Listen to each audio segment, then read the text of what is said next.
नमस्कार, मैं हूं अखिलेश पांडे और आप देख रहे हैं सी न्यूज भारत। वक्त हो चुका है न्यूज आवर का। जैसे जैसे विधानसभा चुनाव की तारीखें नजदीक आ रही हैं, वैसे वैसे सभी जनप्रतिनिधि अपने अपने क्षेत्र में जाकर जनसंपर्क कर अपने अपने वोटरों को रिझाने में लगे हैं। इसी क्रम में देवरिया जनपद के रुद्रपुर विधानसभा क्षेत्र के विधायक मत्स्य पशुधन राज्य मंत्री जयप्रकाश निषाद ने आज मीडिया से बातचीत की। इस बातचीत के दौरान सरकार द्वारा चलाई गई विभिन्न योजनाओं सहित किए गए अन्य विभिन्न कार्यों के बारे में भी उन्होंने बताया। साथ ही कहा कि एक बार पुनः 2022 में भाजपा की पूर्ण बहुमत से सरकार बनने जा रही है। विपक्षी कितना भी आरोप लगा लें, कितना भी एक दूसरे से गठबंधन कर लें, लेकिन फिर भी इस बार एक बार फिर से प्रदेश की जनता ने अपना मूड बना लिया है और एक बार पुनः भाजपा की सरकार पूर्ण बहुमत के साथ उत्तर प्रदेश में बनने जा रही है। बड़ा विशाल बहुमत केंद्र में और राज्य में लाने का कार्य किया है। हमारे बूथ स्तर पर बूथ समिति हैं, पन्ना प्रमुख हैं, मंडल की संरचना है, सेक्टर की संरचना है। संगठन के माध्यम से हम अपने विचारों को आम जनता के बीच में फैलाने का काम करते हैं। हम सब लोग विचारों से आम आदमी को जोड़ने का काम भारतीय जनता पार्टी के साथ करते हैं। मुद्दों पर कोई समझौता नहीं करते हैं। वैसे दल बदल करने वाले लोग का तो सिलसिला आए दिन लगा रहता है, कभी इस दल में, कभी उस दल में, कभी उस दल में।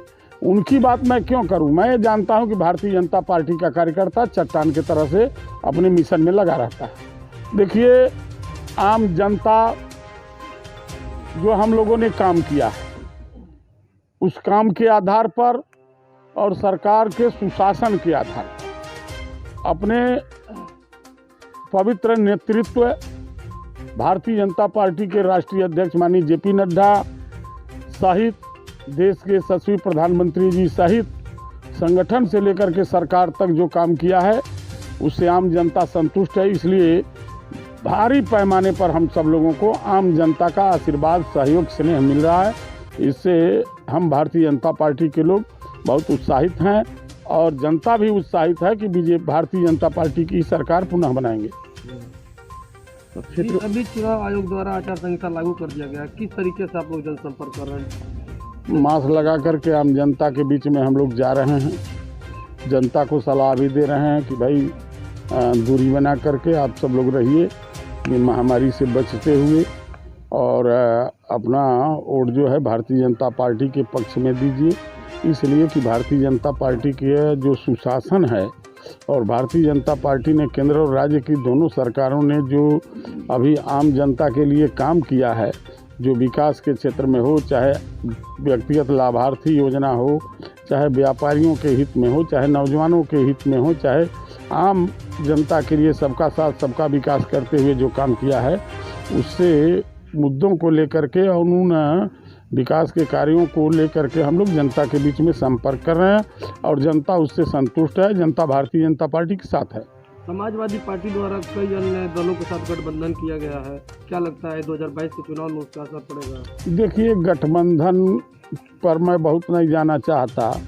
बहुत सारे नेता होते हैं जो कहते हैं कि इस दल से हम दूसरे दल में चले जा रहे हैं। नेता व्यक्तिगत जाता है, 10-20 उसके समर्थक चले जाते हैं। आम जनमानस में उसका बहुत प्रभाव नहीं पड़ता है।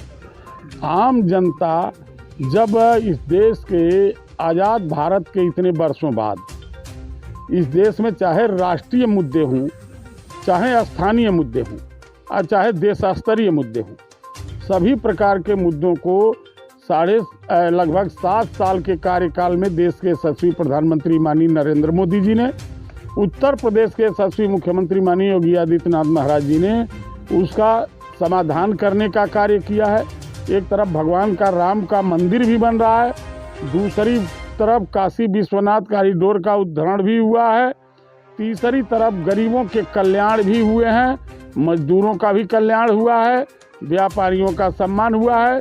सबका साथ सबका विकास की जो विकास की पहिया चली है बिना भेदभाव के, इससे आम आदमी संतुष्ट है भारतीय जनता पार्टी की सरकार बनाने के लिए। अभी हाल ही में भारतीय जनता पार्टी के एक मंत्री द्वारा इस्तीफा दे दिया गया, क्या लगता है इससे कुछ पार्टी को प्रभाव पड़ेगा? मैं बताया कि भारतीय जनता पार्टी का जो मूल कार्यकर्ता है आज से नहीं, जनसंघ के ज़माने से लेकर के अब तक भारतीय जनता पार्टी में काम कर रहा है। भारतीय जनता पार्टी अपने कार्यकर्ताओं के बल पर इतना बड़ा विशाल बहुमत केंद्र में और राज्य में लाने का कार्य किया है। हमारे बूथ स्तर पर बूथ समिति हैं, पन्ना प्रमुख हैं। देवरिया से सी न्यूज संवाददाता ज्ञानेंद्र नाथ मिश्रा की रिपोर्ट। फिलहाल इस खबर में इतना ही। देश दुनिया की तमाम खबरों के लिए देखते रहें सी न्यूज भारत।